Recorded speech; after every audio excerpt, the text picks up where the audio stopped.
Hey, what's up? I'm Rashad. I'm Madison. This great morning, just finished watching Loki, episode number 4, the Nexus event. All spoilers, okay? All spoilers. If you haven't, subscribe. That's the thing to do.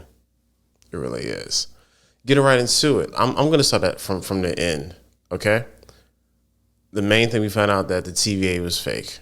Ain't no timekeepers. Those are big, huge animatronic puppets. I think Sylvie called them androids.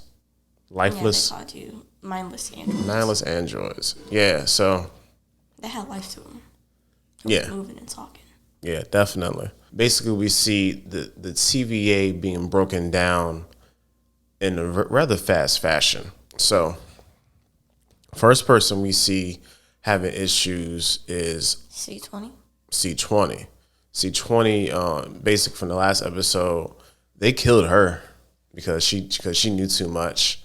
Then Hunter B15 was very suspicious too, questioning Mobius, like what did the Loki say, and he's like, man, why all the questions? That's my own Wilson. So yeah, so he was like, what's going on with you? And she's like, oh, nothing, just doing my job. I'm like, yo. She ends up taking Sylvie back to Roxxon. They have a conversation, like, yo, like, what did you do? How'd you do this to me? Lets her see more memories. And she's like, oh, yeah. I think she saw all her memories. You think she saw her whole life? Yeah. That's really fast. Light flashed before her eyes. Well, it was her past life, so. Yeah. Probably so. So she ends up playing a major part of why they're able to see how the TVA is fake. She basically takes off the collars for them, and this is for all time. What happened under her at the end? Like she got pushed down and she never went back up. Yeah. So I was like, she's still around. Yeah, they find out that TVA is fake. Mobius finds out that Ravonna was lying. Also finds out that another interesting revelation, that he figures out that Loki likes Sylvie and really cares for basically himself, which is kind of what they were hinting at last episode. I like how they hint at something and then they just tell us next episode. Like, there's no reason to have a whole lot of mystery to this. Like, that's why I'm thinking they hinted towards the TVA, its existence. Next episode, they're just gonna explain what this whole thing is about. So I do appreciate that bit of storytelling where they don't keep the mystery on for the whole time. Like it's like a WandaVision or something. Funny enough, this was supposed to come out before WandaVision originally.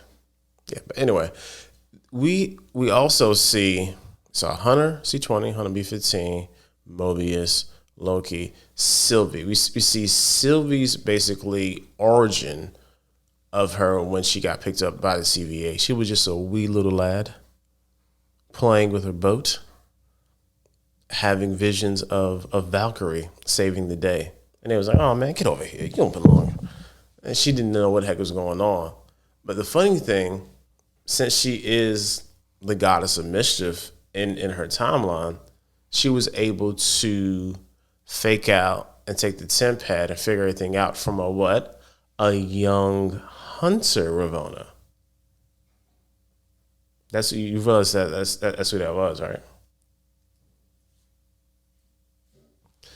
Yeah, so got a temp pad from her and basically has been hopping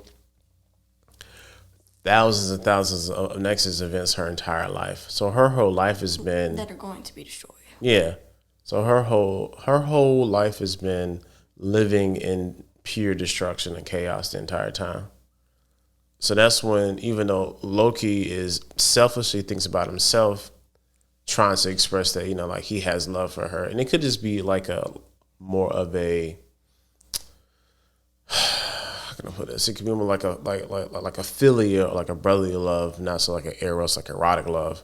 But he still has issues expressing that. You know what I'm saying? And even she has issues picking up on it. It's like, yeah. And when he was about to say it, Ravonna approved him. Yep. So Sylvie thinks he's dead. Yeah, that's a good thing. Prune him and prune him to some sort of weird dystopian Loki land, which was the end credit. Whole Loki Nexus. Yes, which was the end credit. You know what I'm saying? So the end credit was Loki, In different formats. definitely different variants of Loki. So we got Crocodile. little gator Loki or crocodile. I don't know. I don't know the difference. Reptile. Reptilian Loki, Black Loki, Kid Loki, who was holding the alligator, crocodile, reptile, lizard, and then we have Old Man Loki, who's like classic Marvel Loki from like the golden age of comics or whatever. So yeah, that part was like wow. So next episode is gonna be freaking ridiculous. It was a lot that happened this episode, and just the pace and how it flowed. It was definitely the most Rick and Morty-est episode of the season yet, especially how it ended.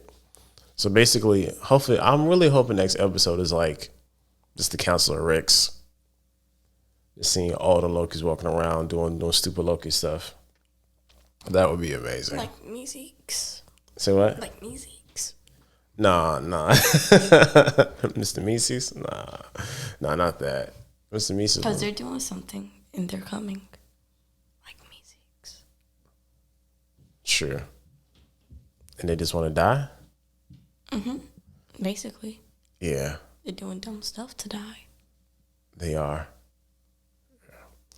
Yeah, that's it, man. Like, you just got to watch the episode. I'm probably end up watching this again because it was that good. Really that good. Great. I know you're not. You're one and done gal. Anyway, like, share, subscribe, man. Make sure you check the pod from this week talking about Usher and T-Pain. Well, really T-Pain. This episode of This Is Pop on Netflix. Really good series. You guys should watch that. I might do a review on that series. But yeah, really good. Also, Friday, Bad Batch. Black Widow next week. Late Thursday night, we will have our review of Black Widow. Can't wait. First time back in movie theaters. Maxed up, ready to go. Haven't watched anything related to Black Widow. Nah, only watched the first trailer way back when. Other than that, going in blind. Can't wait. I remember the first trailer. I don't remember it. Barely. Yeah. See you guys later.